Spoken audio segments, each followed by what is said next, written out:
반갑습니다.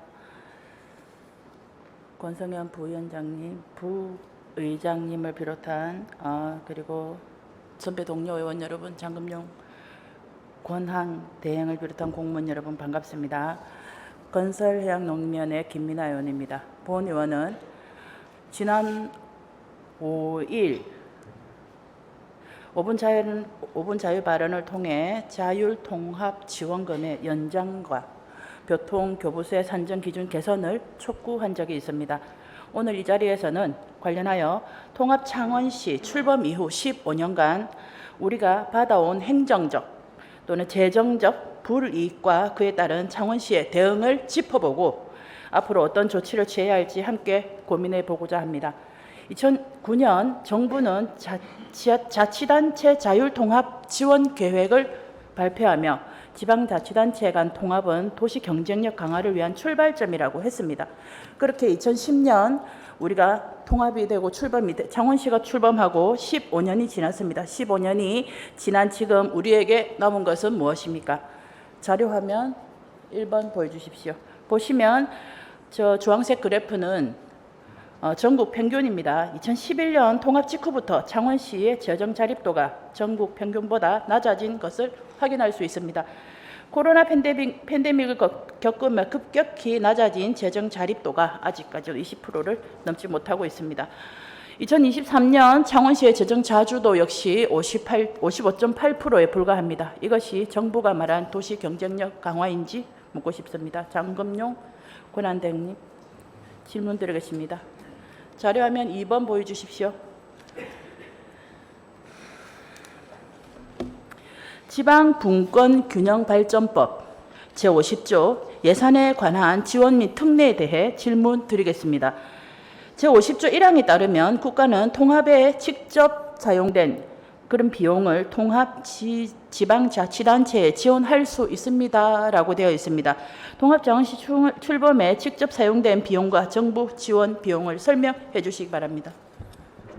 네, 통합 우리 창원 마산 진해 지역의 통합에 따라서 저희들 직간접적인 비용은 다 합치면 약 4천억 정도가 되고요.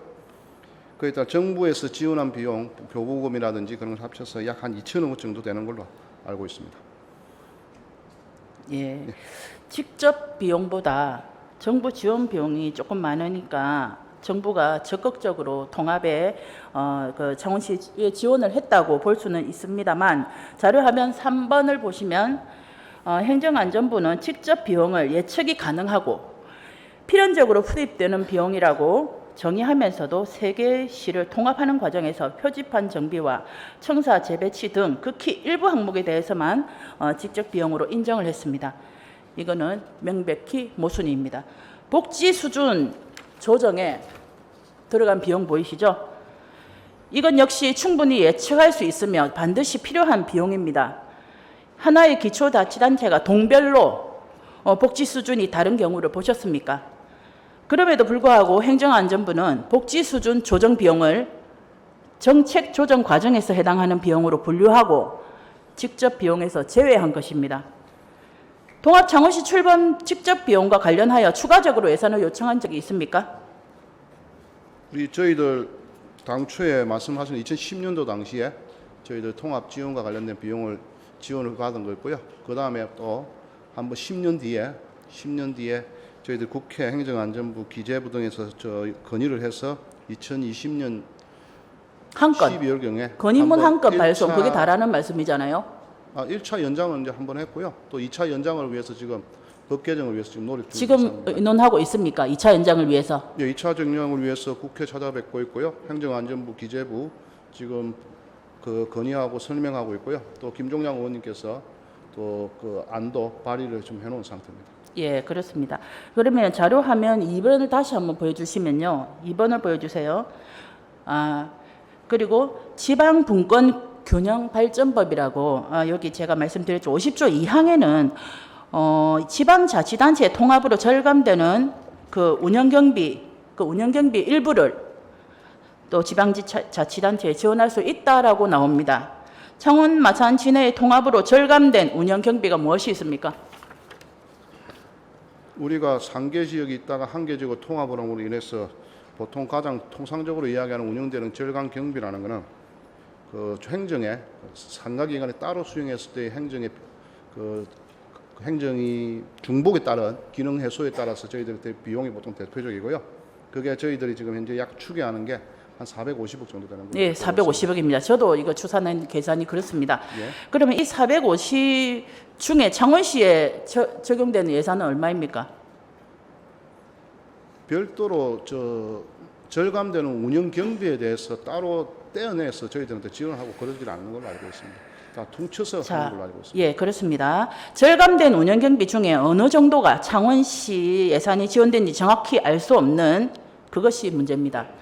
지방균형발전법 제50조 2항에 창원시가 받을 수 있는 비용은 근거에 규정되어 있음에도 불구하고 지난 15년간 그것을 놓쳐온 것입니다. 우리 창원시 제가 의원 되고 나서부터 지금까지 주장창 외치는 것이 아유 창원시 돈이 없어서 예산이 없어서 그 18번입니다. 예. 모든 대화의 시작 전에. 자, 자료화면 4번 보십시오. 통합 전에 정부는 지자체 단체 합계 교부세액을 5년간 보장하겠다고 약속해놓고 4년으로 단축했고 보통 교부세 역시 10% 약속해놓고 6%로 줬습니다. 이거 약속과 틀리죠. 창원시는 1600 이거 계산을 해보면 15년치 계산해보면 1699억이 나옵니다. 1699억의 돈이 얼마나 큰 돈입니까? 그죠? 맞습니다. 자, 얼마 전에 우리 그 롯데백화점 그 마산점 그거 우리가 돈이 없어서 못 사지만 얼마인지 알아보았을 때 400억 정도 됐습니다. 1699억은요. 원도심 상권 중심지이자 지하 5층, 지상 20층 가량 되는 그런 큰 롯데백화점 같은 그런 건물을 4개나 살 수 있는 돈입니다. 이런 재원이 감소된 것에 대해 창원시에서 어떤 대응을 하셨는지 설명해 주십시오. 저희들 2010년 통합 당시에 정부에서 발표된 계획과 실제 법률이 통과된 건 10%에서 6%로 되고 5년에서 4년으로 된 거에 대해서는 저희들 그때 당시에 아마 15년 전에 통합 당시에 아마 많은 분들이 여기 창원에 계시는 분들 제기한 적이 있습니까? 엄청나게 많이 노력을 했을 겁니다. 노력을 했음에도 불구하고 국회에서 법 제정 과정에서 저렇게 축소된 거에 대해서는 지금도 상당히 아쉽고 안타깝다고 생각을 하고 있습니다. 그게 이제 언론으로도 나타나지 않고 시민들은 모르고 있는 상황입니다. 1699억을 생각해 보면 너무 아까운 돈이지 않습니까? 맞습니다. 자, 다음으로 넘어가겠습니다. 자료화면 5번. 예. 지방분권균형발전법 제48조에 보면요. 불이익 배제의 원칙이 있습니다. 제48조에서는 지방자치단체의 통합으로 행정상, 재정상 이익이 상실되어서는 안 된다라고 되어 있습니다. 창원시 재정 자립도와 재정 자주도 그 그래프에서 확인할 수 있듯이 창원시는 통합 이후 명백히 재정상 이익을 상실하였습니다. 이러한 재정상 이익 상실에 대해 문제를 제기한 적이 있습니까? 지속적으로 문제는 제기하고 있지 지속적으로 않습니까? 제기를 하고 있습니까? 예, 저만 그렇습니다. 모르고 있는 것이네요. 제기를 좀 계속 해주시기 예, 바랍니다. 예. 2021년 정부가 전국 시군구 89곳을 인구 감소 지역으로 지정하고 10년간 연간 1조 원 규모로 배분되는 지방 소멸 대응 기금을 지원하기로 결정했습니다. 단순 계산만 해봐도 1년에 약 11억, 10여 년간 약 110억이라는 큰 지원을 받게 됩니다. 단순 계산법입니다. 예, 제가 예. 계산한 겁니다. 그럼 자료화면 6번을 보시면요. 마산 해운구, 마산 하포구 인구 증감률입니다. 마산 하포구와 해운구는 하포구 같은 경우는 2016년, 해운구는 2018년도에 인구 데드크로스 현상이 시작이 되었습니다. 만약에 통합이 안 되었으면 우리가 이게 선택을 받을 수 있지 않았나 하는 생각을 또 잠시 해봤습니다. 제가. 그러면 기초단체, 자치단체 기준으로 인구 감소 지역을 선정하고 있는 현 제도에 대해 불이익 배제의 원칙을 근거로 문제 제기하시겠습니까? 하실 수 있습니까? 하신 적 있습니까? 저희들 2021년도 인구감소 지원 특별법 만들어질 때 당시에도 말씀하신 바와 같이 하포 해운 지역의 인구가 계속 빠지고 있는 건 사항에 대해서 그러면 법률에서 건의를 하셨다. 건의를요. 그럼 건의 결과가 어떻습니까? 그러니까 지금 결론적으로는 법률상에 반영이 안 된 거죠. 시, 군, 구. 그러니까 시는 제주도 같은 경우는 행정시가 2개 있습니다. 제주하고 서귀포시가.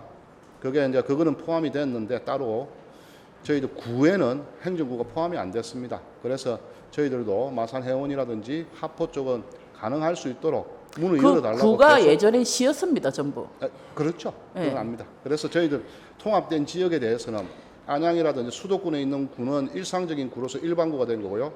우리 같은 경우 마산, 창원, 진해 같은 경우는 통합이 되면서 구가 설치된 지역이기 때문에 그 사정이 다르지 않습니까? 그래서 통합으로 인해서 구가 설치된 지역에 대해서는 넣어달라고 2021년 법 제정 당시부터 저희들 건의를 해왔고요. 여기 반영이 안 된 게 안타깝고 지금 저희 이후로도 저희들이 지속적으로 요뿐만 아니라 각종 우리 개별 사업, 인구가 감소하는 지역에 대한 개별 사업을 전 부처에서 많이 하고 있지 않습니까? 그쪽에 할 때도 마산 지역에 대해서는 인구가 계속 감소하고 있으니 그 지역은 따로 인구를 100만 인구로 카운트 하시지 말고 회원과 하포 그 인구를 좀 카운트를 해달라. 그러면은 옛날에 인구 50만까지 갔던 도시가 지금 현재는 네. 하포 회원이 다 특수한 지역이니까요, 34만 우리는. 내지 35만밖에 안 되니 예. 해달라고 계속 노력은 하고 있습니다. 그런데 지금 가시적인 성과가 없으니까 지난 맞습니다. 대행님 말씀대로 2018년도에 정부가 기초자치단체 기준으로 산업 위기 지역을 지정한 적이 있어요. 네, 있습니다. 아시죠? 예. 예. 당시 창원시가 진해구를 지정하는 데에서 지속적으로 건의를 해서 그 결과 산업 위기 대응 특별지역 지정 기준에 등한 고시가 되었습니다. 예, 예. 그러면은 이러한 선례와 이러한 노하우로 있는데 예. 왜 마산 해운구하고 합폭으로 방치했습니까? 방치는 아니고요. 안타깝네요.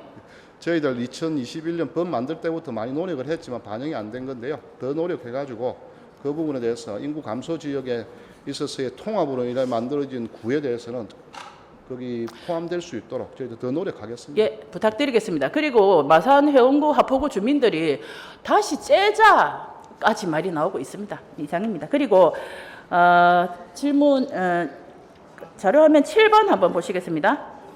봉암교 사진.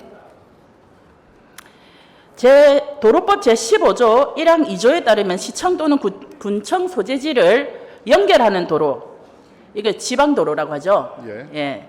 그런데 제15조 2항에서는 산업단지 등 주요 교통유발시설을 연결하기 위해 지방도 중에서 국가 지원 지방도를 지정할 수 있다고 되어 있습니다. 네, 알고 있습니다. 예, 참 법이 말이 길어서 어렵죠. 이해하려고 애를 써보니 통합 이후 창원시청, 마산시청, 진해시청을 잇는 그 도로가 내부 간선도로가 되어버렸습니다. 네, 그렇습니다. 합해져가지고. 네. 역시 행정도 마찬가지예요. 중간중간에 지비가 많잖아요. 그죠? 예, 그거 해소는 작년에 제가 조금 일부 된 걸로 알고 있습니다. 그러나 지금 봉암교는 다행히도 창원 국가산단에 이제 포함이 들어가는 바람에 우리 돈 없는 시비를 생각해서 국비로 하게 되었습니다. 얼마나 다행입니까? 예, 그렇습니다. 예, 다행이라고 생각을 하고요. 이게 문화선도 산단에 선정이 됐다 그러대요. 네, 예, 그렇습니다. 예, 그거는 다행입니다. 자료 한 편 8번 부탁드립니다. 지방행정 체제 개편 추진위원회라고 있죠. 네, 예, 그렇습니다. 그리고 지방시대위원회, 미래지향적 행정체제 개편 자문위원회 등 중앙정부가 꾸준히 지방통합을 장려하고 있습니다. 네. 창원시 의원이기 전에 저는 창원시 시민으로서 제가 정부의 지방통합 장려를 이런 기조에 제가 동의할 수 있겠습니까? 없겠습니까? 이래 피해를 보고 있는데. 저희들 창원시에서 나타난 이런 현상들이 재정적인 피해를 보고 있다는 그런 현상들이 전국적으로 확산이 될 경우에는 당연히 중앙정부에서도 그런 부정적인 그런 기류에 대해서 많이 걱정을 하고 있을 거라 봅니다. 그래서 저희들도 계속 그렇게 건의를 하고 있는 거고요. 창원이나 최근에 가장 통합했던 창원, 청주 지역 같은 경우 이런 마이너스적인 이야기가 밖으로 계속 나올 경우에 분명히 중앙정부도 문제가 있을 수가 있으니까 그렇게 되지 않도록 지속적인 건의와 설득 부탁드리고. 네, 알겠습니다. 돈이 없어서 못 하겠습니다. 이런 소리 좀 안 나오게 좀 해보이소. 네, 알겠습니다. 열심히 예, 노력하겠습니다. 타 지방자치단체도 통합을 추진하는 데가 많습니다. 적절한 지원이 없는 정부의 통합 주장은 결국 지역에 고통만 부담시킬 뿐입니다. 통합 이후에 창원시는 충분한 재정 지원과 행정적 배려가 없이 수많은 갈등과 구조적 문제를 감내해왔습니다. 더 이상은 안 됩니다. 최초 통합시인 창원 특례시가 본보기는 못 될 망정 반면 교사의 사례로 남아서야 되겠습니까? 하고 싶게 해야죠. 다른 데도. 학교도 다 통폐합하고 지금 통폐합하는 곳이 많습니다. 인구가 줄고 있기 때문에 자율 통합 지원금의 일몰 연장은 물론이고 통합 창원시에 필요한 재정적 지원을 받아내야 합니다. 이번 시정 질문을 시작으로 창원시의 적극적인 행정을 기대하겠습니다. 적극 행정 부탁드립니다. 네, 알겠습니다. 들어가시면 안 됩니다. 계세요.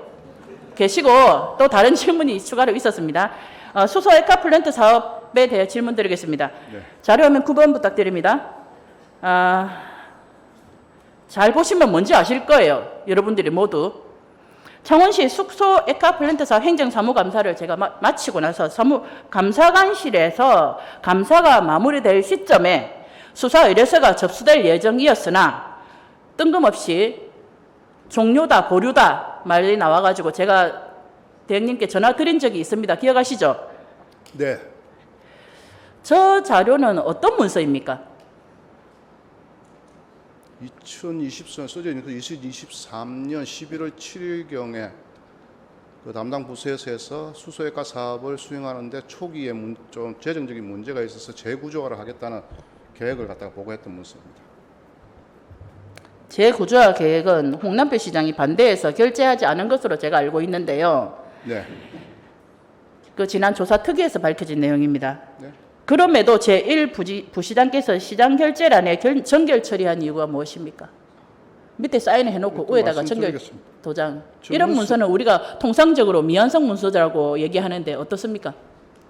저 공직생활하면서 저렇게 되는 문서를 처음 봤고요. 저기 보시면은 제 위에 시장란이 있습니다. 그러니까 이 제2부시장이라는 저 고무인을 찍기 전에 시장란이 있었고요. 그 시장란에 당연히 시장이 사인을 해야 완성되는 문서 아닙니까? 그런데 그 문서를 시장님 보고가 됐는지 안 됐는지 저는 정확하게 알 수 없고요. 그러고 나서 뭐 하루인지 이틀인지도 모르겠는데요. 제 비서한테 여비서한테 고무인을 찍어 간 겁니다. 그리고 정결이 되려면 일단은 1번은 시장란이 있는데도 시장 결재를 안 받은 게 문제고요. 두 번째는 제 정결이 되려면 내 위임 정결 규정상 부시장 정결 사항이 돼야 됩니다. 그런데 수소액화 사업과 관련된 재구조. 그럼 저 동그라미 도장은 누가 찍었습니까? 아마 이거는 저도 뭐 정확하게 알 수는 없지만 제 찍은 적은 없고요. 아마 여비서 공무인은 보통 여비서가 갖고 있으니까요. 그 아마 했다고 해서 찍은 것 같고요. 그 아마 정확하게 확인 못한 부분이고 또 하나 더 말씀드리면 정결 처리를 하려면 위임 정결 규정상에 내 정결 사항이 돼야 정결 처리를 하지 않습니까? 그런데 잘 아시는 바가 수소액화 사업, 재구조화 사업은 주요 사업에 대한 문제이기 때문에 그거는 위임 정결 규정 사항, 시장 정결 사항, 시장님 결재 사항이고요. 또 하나는 저기 보시면은 정결을 처리하려면 시장님 결재란에 정결 써놓고 내 란에다가 내가 정결하든지 그다음 시장님 결재란이 없이 제 결재란 위에다가 정결이라 써놔야 되는데 정결 결재는 정결이라는 도장이 있습니다. 따로. 예. 그러니까 그 전혀 맞지 않는 문서를 했고요. 그럼 제가 사인을 했으면 시장님까지 결재가 돼야 저 문서가 효력을 발휘하는데 그 무슨 일이 있은지를 모릅니다. 시장님한테 가서 혼이 났는 건지 또는 시장님이 결재를 안 해준 건지 뭔 일을 모르지만 전혀 알 수 없고요. 그는. 근데 어느 날 저걸 했다고 저도 최근에 좀 약간 뭐 있다고 문제가 있다고 해서 저 문서를 봤는데요. 제가 태어나서 처음 보는 문서입니다. 저런 형식의 태어나서 문서. 처음 보는 문서기는 하나 제가 이거 여러 가지 방면으로 알아보니 직무를 대리하는 사람이 대결하는 것이기 때문에 유효한 문서라고 합니다. 저 문서가. 그리고 만약 단지 네. 부시장님의 동의가 있었느냐 없었느냐의 그 쟁점이 있습니다. 거기에. 저는 당연히 시장님까지 결재가 되는 거니까 안에 내용물에 대해서 시장님께 최종 방침을 받아봐라고 저희도 중간 단계로서 넘어가는 보조기관으로서의 역할을 하는 거기 때문에요. 저게 있는 거는 그 과장, 국장 그리고 과장이 직접 기한을 한 문서고요. 국장, 부시장까지는 중간에 보조 역할 옆에서 시장님을 지원하는 역할을 하는 거고요. 그리고 최종 결정은 시장님이 하게 돼 있는 문서기 때문에 시장님한테까지 올라가야 되는 거죠. 예, 중요한 문서이기 때문에 시장까지 올라가야 된다 그 말씀이죠. 당연한 말씀. 야, 그런데 그걸 기한했던 하승우 과장도 저 위에 문서에 시장란을 만들어 놨지 않습니까? 그거는 본인도 동사항 위임 정결 규정상 시장님 권한 사항이라는 걸 알고서 저 문서를 만든 겁니다. 그런데 시장님은 무슨 일이 있었는지 모르지만은 저걸 내 정결로 처리를 했다는 겁니다. 내 정결로 처리한다 그러면 내한테 정결 처리한다고 또 제보를 해야 되고 또는 문서 자체를 저 새로운 문서를 만들어야 되죠. 저 문서에다가 어떻게 제가 저 시장님 많이 되게 있는데 왜 지금 그게 공식적으로 정결이 봤을 때 되게 웃기는 문서가 맞습니다. 그러나 이를 근거로 해서 2023년 11월 7일로 되어 있죠. 이거로 해서 뭐가 이루어졌냐면은 하이창원 PF 다출 100억 추가해서 710억으로 만드는 그 과정에 담보를 위해 구매 확약서가 들어가는 그 시장 공인이 날인되어 버렸습니다. 저 문서로 인해서 이 문서가 대주단으로 들어가고 대출이 710억이 된 거예요. 자, 그러면 이 책임 소재는 누구한테 있다고 보십니까? 당연히 저 문서를 만든 분 또는 그와 관련된 사람들이 하는 거죠. 대결한 사람이 누구냐 이거를 잡아내야 되는 겁니까? 부시장님은 책임이 없으시고 저 문서를 저렇게 문서상으로 봤을 때는요. 저게 미완성이라고 계속 주장을 하셔야 되는데 네. 그게 법적으로 그게 맞는지 안 맞는지는 그게 쟁점화가 부시장의 동의가 있었느냐 없었느냐 네. 예, 그게 쟁점이라고 합니다. 이 부분은 대주단에 이게 전달이 되면서 100억이 늘어난 거예요. 610억도 자문했지만은 710억은 더 자문한 거 아닙니까? 예. 그게 결정적인 문서가 된 겁니다. 이 도장이. 자, 그 다음 사진 한번 보여주시죠. 자료 10번. 자, 저건 뉴시스에 나오는 신문에 있는 자료입니다. 이와 관련하여서 경찰 수사관과 면담이 한 적이 있으시죠? 경찰에서 수사받은 적 있으시죠? 아니 수사는 아닙니다. 수사는 안 받으시고 그러면은 면담 예, 그렇습니다. 한 적 있어요. 수사는 아니고 면담. 아마 예. 하승우 과장님 저희들 허위 공문서 작성과 관련된 그게 수사 의뢰가 되어 있었지 않습니까? 그 과정에서 그 수사관이 면담을 한 적은 있습니다. 그럼 저는 이 사건 이후로 이걸 내가 사건이라고 말하면 안 되는가 모르겠지만 이 사건 이후로 감사 보류가 시작되지 않았느냐, 감사 중단이 시작되지 않았느냐 이렇게 의심을 하고 있습니다. 전혀 그렇지 않습니다. 전혀 그렇지 않습니까? 네, 저희가 그럼 감사 보류를 지시한 적 없다고 전화상으로 저한테 말씀하셨고, 보류를 지시한 적 없습니다. 그럼 감사는 지금도 바람 불기 전에 그 스스로 눕는 그 뭐 풀떼기처럼 그렇게 스스로 중지가 된 거예요? 지금도 감사는 진행 중이고요. 감사만 먼저 앞서 나가면 쉽지 않다. 그리고 이걸 현재 있는 수소와 에카플랜터 저 부분을 갖다가 어떻게 그러면 할 수 있을지에 대해서 대안을 갖다가 좀 더 고민을 하고 같은 스텝을 밟고 가자고 그리고 감사를 갖다 시기적으로 저 시점에 감사가 중단이 됐습니다. 그래서 제가 의원님, 그건 급히 아닙니다. 감사는 안 할 것으로 보고 수사 의뢰를 접수를 문순기 시켰습니다. 의원님이 그때 찾아오시고 한 것도 그리고 예. 문순기 의원님께도 유감을 표할 수 있는 게 뭐 언론에 낸다는 그것도 없었고요. 그리고 또 저한테 전혀 양해도 구하지 않고 저걸 언론에 냈을 거고 제가 그건 좀 유감을 말씀드려야 되겠고요. 그리고 저분 의원님께서 오시기 전부터 저는 감사와 그 에카 수소 플랜트 저걸 어떻게 할 건지에 대해서 어느 정도의 지금 밸런스를 저 면담 맞춰야 이후에 된다. 우리 그렇게 한 겁니다. 부시장님께서 디폴트 그것도 원인인 아닙니다. 예. 그런 감사보다 정상화에 무게를 더 둔 것이 아닌가 저는 그렇게 생각을 하고 둘다 있었습니다. 투트랙으로 간다고 분명히 말씀드렸어요. 예. 그러면 무엇이 정상화일까요? 우리 시에 가장 피해를 적게 할 수 있는 방법이 뭔지를 찾고 있고요. 그 방법을 찾는 과정에서 지금 현재 대주단 쪽에서 일단은 협상 자체를 임하지는 않고요. 임하지 않는 이유가 채무 부존재 확인 소송을 저희들이 제출해 놓은 거에 대해서 그걸 취하하지 않으면은 협상이라든지 또는 같이 공동 행동을 하지 못하겠다는 게 지금 대주단 입장이기 때문에 또 한편으로는 채무 부존재 확인 소송이 잘 아시는 바와 같이 그걸 그럼 취하를 하려면 그 취하에 따라서 나중에 또 법률적 쟁점이 또 문제가 될 수가 있기 때문에 지금 어떻게 보면 이렇게 하기가 힘들고 저렇게도 하기 힘든 상당히 지금 어려운 상황이고요. 그걸 저희들 어느 정도의 안을 갖다가 이 작성을 정상화 해서 사업은요, 의회하고 논의를 좀 해야 될 것 같습니다. 약간의 딜레마라고 볼 수 있습니다. 완전 딜레마. 해도 큰일이고 안 해도 큰일입니다. 지금 시점에서. 장기로 치면 외통수입니다. 지금 제가 다시 질문을 한번 바꿔보겠습니다. 법과 원칙, 계약서대로 처리하여 창원시정에 부담이 되지 않도록 하는 것이 정상화인지, 법과 원칙, 계약서를 무시하고 계약기한 내에 납품하지 못한 시설들을 눈 감아줘서 납품된 것으로 인수하는 것이 정상화인지, 아니면 위법한 상황에 대한 실체를 은폐하거나 어떤 행위를 취하지 못하게 하는 행위는 대행의 직권남용이다 또는 배임행위다, 이렇게 저는 보여졌습니다. 감사를 보류했다고 해서 제가 그렇게 질문을. 그런 말씀은 저한테 모욕이지 않습니까? 예, 그래서 저는 생각했다고요. 그렇게 생각을 저는 했습니다. 정치를 하는 사람이 아니잖아요. 그렇기 때문에 저는 저에게 주어졌던 이 상황에 가장 창원시가 합리적인 의사결정을 할 수 있는 그런 걸 찾아나가는 사람이고요. 제가 어떤 정치적인 그걸 하는 사람이 아니기 때문에, 그래서 가장 힘든 부분이 정치적으로 어느 정도의 대립이 되어 있는 그런 안을 저희 창원시정에, 그리고 공무원 조직으로 좀 이루어져 있는 시장님이 안 계신 상태에서 창원시에 그걸 갖다가 계속 뭔가를 요청을 하는 게, 저희들이 제가 정치를 하는 사람도 아닌데 왜 저희들한테 그런 걸 갖다가 해결해라고 하시는지가, 해결할 수 있는 건 제가 하기를 할 수 있어요. 행정적으로 일을 하려면.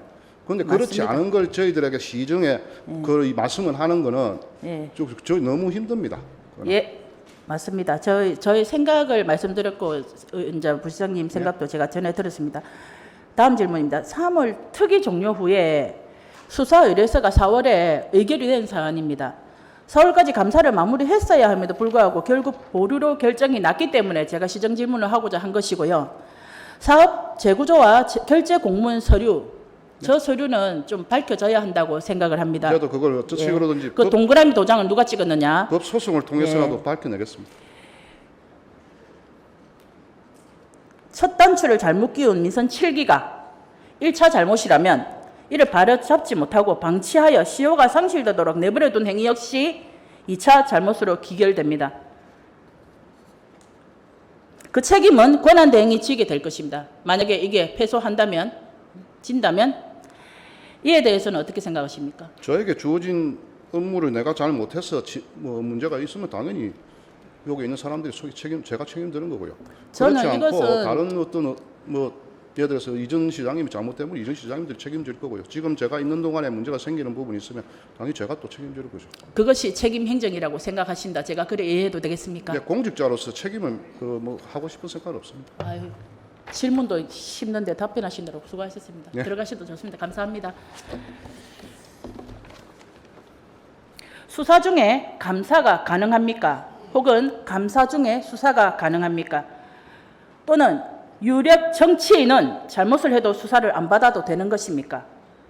유력 정치인과 함께 동조하여 이를 벌여온 우리 공직자들, 이렇게 동조하여 죄를 지으면 면죄부를 줘도 되는 것입니까? 이런 선례를 남겼어야 되겠습니까? 그리고 제가 아는 감사관은 창원시 민생 현안을 꼼꼼히 살피고 누구보다 열심히 새나가는 혈세를 막기 위해 제일 많이 노력하신 분이라고 생각합니다. 특위 과정에서 증인들이 오류난 기억으로, 제 기억으로는 한 개도 안 맞습니다. 그렇게 위정을 할까봐 팩트 체크를 위해서 제가 참고인으로 배석 요구를 했습니다. 흔쾌히 허락을 하셨고, 그 과정에서 또 불편한 소리들이 많이 오갔지만 불필요하게 중간 관리자까지 위정하게, 그런 다음 법적 책임까지 묻고 싶지 않았습니다. 이 자리를 빌어 수고하시고, 안 계시네요 오늘. 감사관님 협조 감사드린다고 말씀드리고 싶습니다.